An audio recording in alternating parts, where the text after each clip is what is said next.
So, lead buyers from Fair Trade just wanting to respond on some of the topics on certification. I think the starting point is certification can be a great help, but of itself is not the entire solution. I think everybody needs to look at it in that way, because creating market is quite a big task.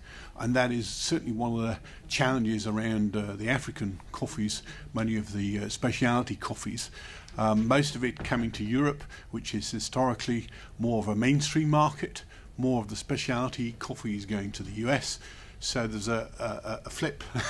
There's we have a bit of a challenge there. Also that we're not generally in the business of selling certificates, but there is a challenge that in the rush to certification, producers may push ahead without really thinking about whether they have market for their product. And we can help, but at the end of the day, the producers themselves have a responsibility to find that market. And we would certainly urge caution not to rush to certification unless they've got the market. You made a point about mass balance.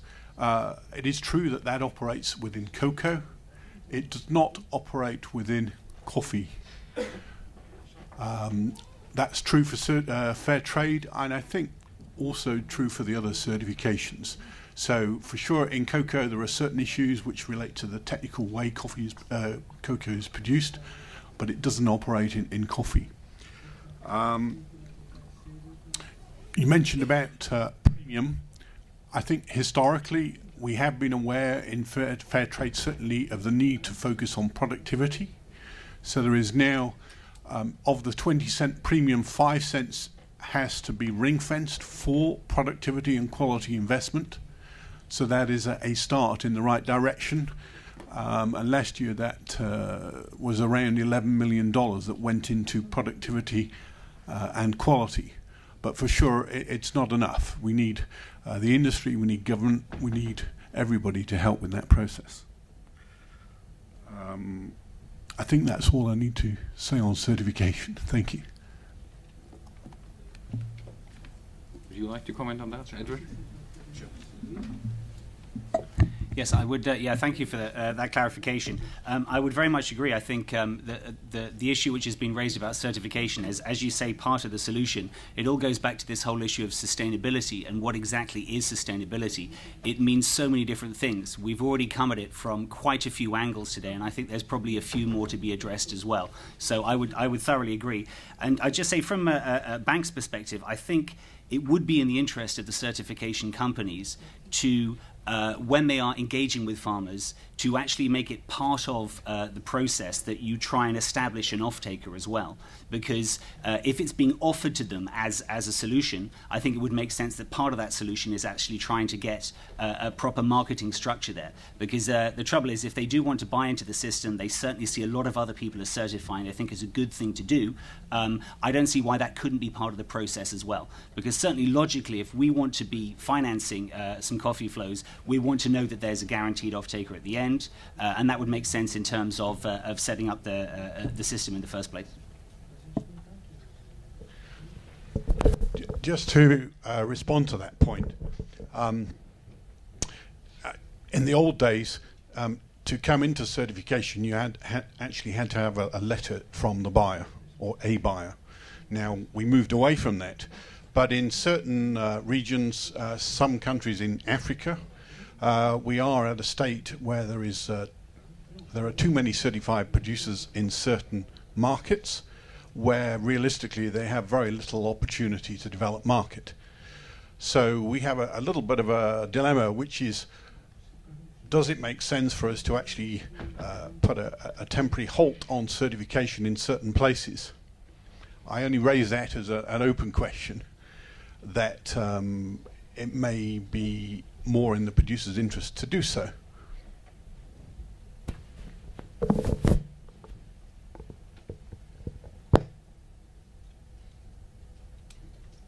Thank you for the comments. Please.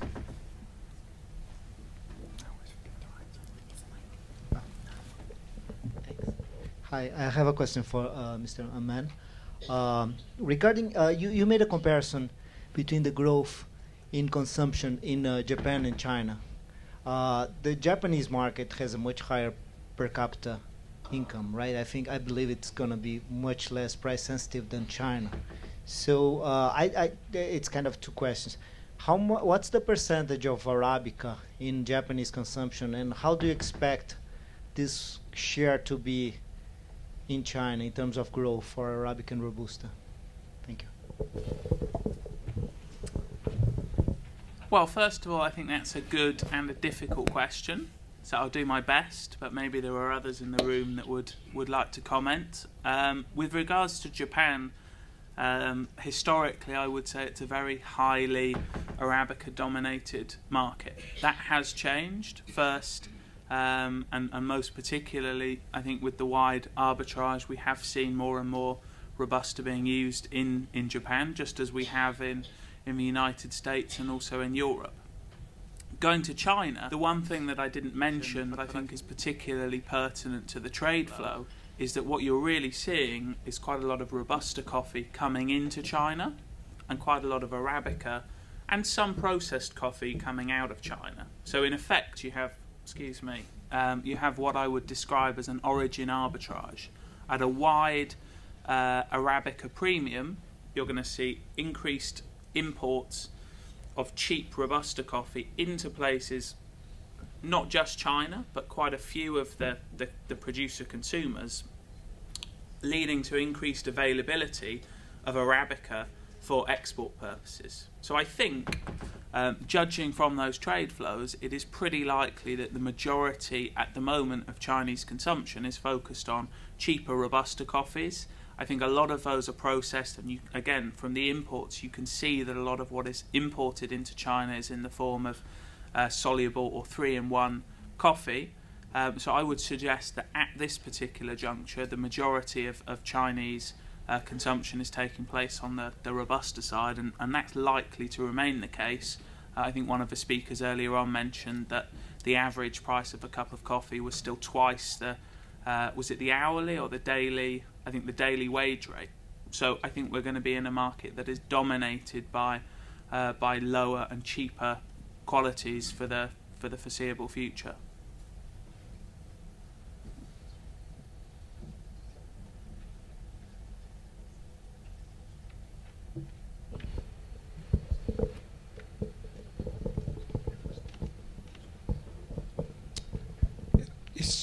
It's about certification.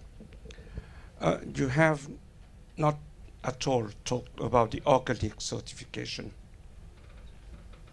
And there is no longer commercial validity. Talk only about fair trade, about rainforest, UTC. 2 years ago I was here, and here we talk about certifications. And some countries claim that there are too much certifications that result in too high cost for the stakeholders to get all these certifications. And what is asked is there any move to have common standards to minimize the number of certifications needed? Thank you. Thank you. I think that's a very good question. It is something actually that I've been debating with various people discussing certification for quite a while. You know, there are three major schemes. There's obviously the 4C scheme that they partly fall under, but also has some of its own rules. You have individual schemes. We saw Nestle's today. Starbucks has Cafe, and there are other schemes. They cross over in many different ways. There are ways that each of the schemes like to explain themselves. I certainly know that Rainforest Alliance is supposed to be more about, you know, protection of the environment and certain farming practices, but they have many commonalities and they have different ways as well. So there is an argument to say it doesn't make sense to have all of these schemes, but at the same time, I don't think any of the big ones are going away. We've seen very clearly that they all bring different benefits. I think it makes sense that there should be a kind of standard. For example, what you have in palm oil, there is a standard now which is sort of accepted, but even that is open to debate. So it would be my view that I could see the schemes coming together over time, but they each bring different things to the table. So it's logical that they're going to continue to operate.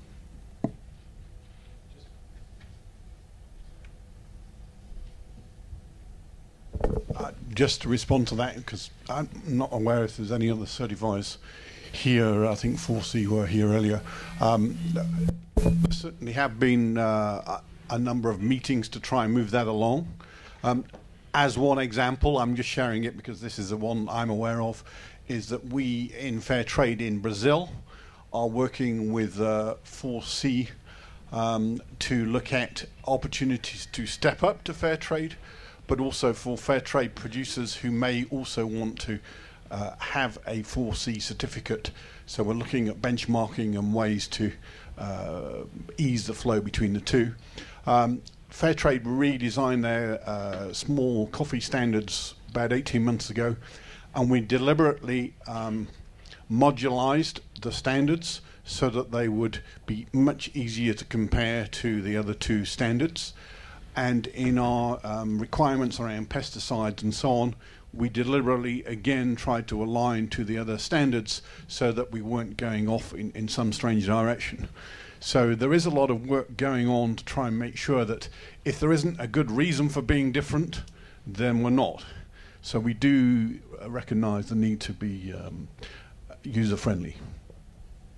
To some extent, the discussion that's gone on since I put my hand up has been useful, but could I just ask Ewan, I enjoyed very much your presentation, it was so clear, but you didn't seem to have any sustainability in your presentation, and I just wondered if in your complete solutions you do in fact include sustainability, not just from a commercial point of view, but from the other points of view which we've just been talking about.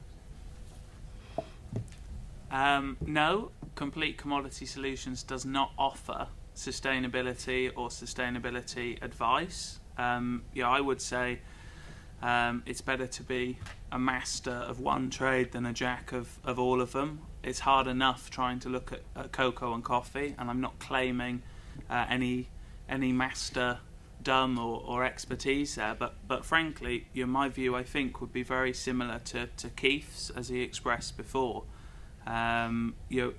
As an economist, I think the markets are incredibly efficient. That does not mean that they are fair. It does not mean that they look after public goods such as the environment, so on and so forth. But I would rather focus my energy on the part of the puzzle that I think I am good at, which is looking at the trade flows, analysing the market, so on and so forth. And I think the free market should be left to provide the incentives to producers. Then it is the job of, in my view, government or intergovernmental organisations to make sure that their producers are acting in a way that is consistent with their efforts towards environmental best practice, labour market best practice, so on and so forth. So we do not offer those services. I don't think we would intend to in the future, but I do think it's an important thing, and there are many people much better placed than I to get involved in that. Thank you very much. Then I would ask Mr. Rick Reinhardt from SCAA. Thank you, Mr. Chairman and Mr. Executive Director, for noticing the hand. I would start with a comment for our first speaker. Karsten Ranisch got up this morning and intended to be provocative, and was maybe perhaps mildly so. And I don't know if your intention was to be provocative, but you were dramatically successful at it, at least from where I sit. And it raised for me a couple of issues that I think are worth considering, particularly in light of the theme of this seminar of sustainability. And I would posit that that we have a conflation of two issues, of certification and sustainability. And in fact, certification has precious little to do with sustainability. And the major marketers who are driven towards certification are driven there by a combination of some wisdom in the boardroom and some activist shareholders externally pushing for sustainability in their value chains. And that certification is the first, and at the moment only, and a markedly poor substitution for any kind of long-term approach to sustainability. And I don't mean that as a general indictment of certifications. I think that while they're a piss-poor solution to an increasingly grave problem, they're the only solution currently at hand, and I admire and respect them for their work to date. I would also, without giving you a chance to respond to that, I would also suggest in terms of exchanges, the ECX has functioned on one hand in a fantastic manner to deliver transparency to the marketplace, and the Ethiopian smallholder for the very first time in his life has an idea what the real market value of his produce is. Unfortunately, when you turn the transparency coin over, on the other side resides traceability. And here we have a fundamental tension in the marketplace. The consumers are desperate for traceability, and every farmer worth his salt demands transparency. And unfortunately, the solution of exchanges is the dire enemy of traceability while favoring transparency. So I would add as I think a highly cautionary note that any work in exchanges is counterintuitive towards raising farmer livelihoods through increased value of differentiated product. By its definition, commodity exchanges diminish differentiation and therefore are going to drive down the particular values of those products. I am, however, extraordinarily happy for Ethiopian coffee farmers to have both the remarkable liquidity and the transparency of the marketplace that ECX delivered to them. And once more, without giving you a chance to respond, I'll move on to the second speaker and offer this comment and ask for a response. New plantings in China and Vietnam and frankly in all of Southeast Asia, that from a sustainability standpoint, again dragging us back to the theme of this conference, where are those new plantings taking place? I presume that some of Chinese plantings are displacing other crops, tea for example, but it is also my strong suspicion that in Vietnam, to some degree, and to a much larger degree in other parts of Southeast Asia, and presumably in part in China, new plantings of coffee are displacing native forest or other sort of more appropriate carbon sinks that are in place. And considering the issue of sustainability, not only in the economic sense but in the environmental sense, this is a consideration that ought to be sort of front and center in front of this group, and I wonder if you could speak to that. And then, when you're done, if you could give our first speaker a chance to respond to my rather blunt attacks. Thank you.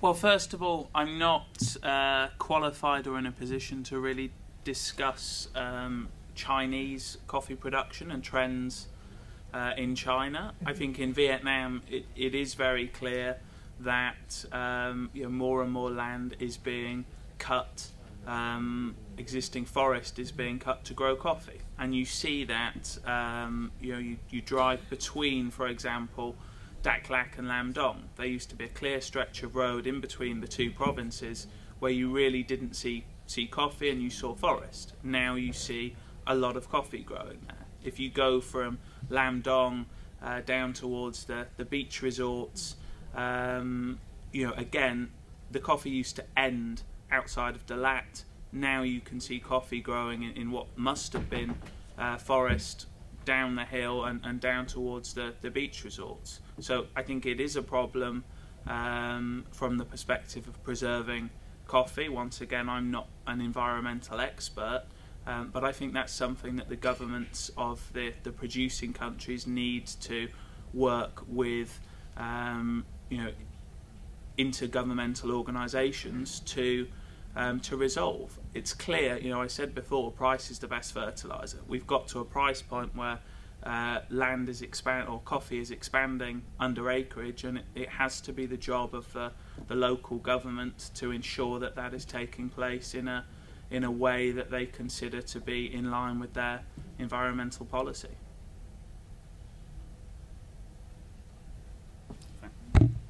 Thank you for your questions. I don't think they were that provocative, actually, or at least they weren't that blunt. I think on your point that you make about certification, if I may paraphrase, being the poor cousin, if you like, of solutions for sustainability, I think that may be a fair point. But I would go back to what I said just before, which is this whole issue of what exactly is sustainability. I think from what we've heard today, it would be a very brave man or woman who would get up and define sustainability as this, because I've seen a lot of different views over the course of today. It's very clear that for the off-takers and roasters, sustainability is about guaranteed supply of the beans that they need to fit their operations, and guaranteed going forward at the times when they need them to fit all of their requirements. For a farmer, it's the ability to sell his crop. It's absurd the amount of crops that are produced in Africa, the region I look at, where at the beginning of the season the farmer doesn't know he's going to be able to sell his crop. That can't continue as well. And obviously there's the other issues of sustainability, environmental and local communities. So I think so much of the issue of sustainability depends on where you are in the value chain and how you are approaching your involvement in coffee. And for us as a bank, it's essentially about we want our clients to stay in business. So we want to see the flows continuing, everyone involved. And if we can, we'd like to be banking everyone, the whole piece of the pie, value chain. But there will be other people in different parts of the chain who have a very different view on it. And then to respond what you said about the Ethiopia Commodity Exchange, it's a fair point. I wanted to use that as a very interesting example, but I would certainly never say that it was a perfect example. There are critics of it, and of course quite a few of the critics are actually competitors who are trying to push their own exchanges with their own agendas. It's a very fair point you make about the inability to keep beans segregated through the auction. And this is an issue actually which came up in the cocoa sector in Cote d'Ivoire when they introduced the futures auctions there as well. There is a problem there, but essentially I reckon it would come down to two different markets, if you like, within Ethiopia. The stuff which goes through the exchange, and I still think it's the case that something like 40% of Ethiopia's coffee is sold directly to off-takers, so that could account for the specialty market.